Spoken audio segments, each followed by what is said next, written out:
आज এই তেলাওয়াতকৃত আয়াতটা आज এই তাফসীরটা যদি কোনো মানুষ মনে করে আমার সংগঠনের বিপক্ষে চলে যাচ্ছে, আমি মনে করি কোরআন যে দলের বিপক্ষে চলে যায়, যে সংগঠনের বিপক্ষে চলে যায়, যে নেতা নেত্রী বিপক্ষে চলে যায়, সেই নেতা সেই নেত্রী সেই দল কখনো ভালো হতে পারে না।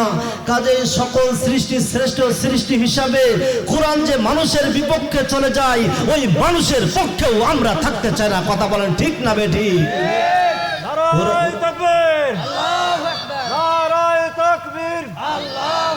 আল কোরআনের আলো ঘরে ঘরে জালো, আল কোরআনের আলো ঘরে ঘরে জালো। তাই তুমি যে চেটাই হও না কেন, কারণ কোরআন যে মানুষের বিপক্ষে চলে যায়, ওই মানুষটা কখনো ভালো হতে পারে না। সম্মানিত ভাইরা, তাই আসুন আমরা ভূমিকায় বেশি কথা না বাড়িয়ে আমরা সরাসরি কোরআনের নিকট চলে যেতে চাই। কথা বলেন ঠিক না বেঠিক? আমি কুরআনুল কারীম থেকে সূরা মাঈদা ৮ এবং ৯ নম্বর আয়াত তেলাওয়াত করেছি। তবে একটা বিষয় আপনারা মনে রাখবেন, যদি কোনো আয়াতের তাফসীর আপনারা শুনতে চান, বুঝতে চান, জানতে চান, প্রথমে জানতে হবে আপনার আয়াতের শানে নজুল।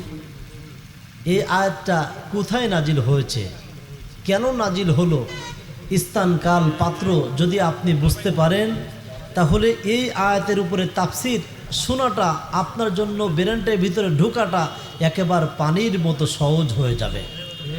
তাই আসুন আমি যে আয়াতটি তেলাওয়াত করেছি, আল্লাহ তাআলা এই আয়াতটা কেন নাজিল করলেন। আমার ভাইজান, আমার বন্ধুগণ, নুমান বিন বাশির রাদিয়াল্লাহু তাআলা আনহু বলেন, আমি আমার সন্তানকে কিছু হাদিয়া দান করলাম। আমার স্ত্রী ডাক দিয়ে বলছে, স্বামীজি, যতক্ষণ পর্যন্ত এই দানের উপরে আমার রাসূল সাল্লাল্লাহু আলাইহি ওয়াসাল্লাম সাক্ষী না হবে, ততক্ষণ পর্যন্ত আমি খুশি হব না। একটু আওয়াজ দেন না, একটু হেল্প করেন আমাকে, কথা বলেন না সুবহানাল্লাহ। নুমান বিন বাশির রাদিয়াল্লাহু তাআলা আনহু বলেন, কিছুক্ষণ পর আমার পিতা রাসূল সাল্লাল্লাহু আলাইহি ওয়াসাল্লামের দরবারে চললেন।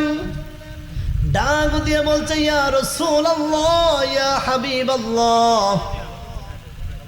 সমস্ত ঘটনা খুলে বললেন।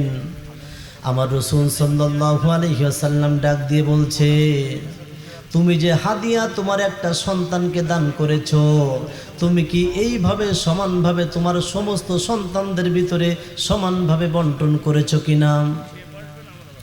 ওই সাহাবী ডাক দিয়ে বলছে, ইয়া রাসূলুল্লাহ, আমি অন্য সন্তানদেরকে আমি সমানভাবে বন্টন করি নাই, হাদিয়া দেই নাই, শুধু একটা সন্তানকে আমি হাদিয়া দিয়েছি। আমার রাসূল ডাক দিয়ে বলছে, ইত্তাকুল্লাহ,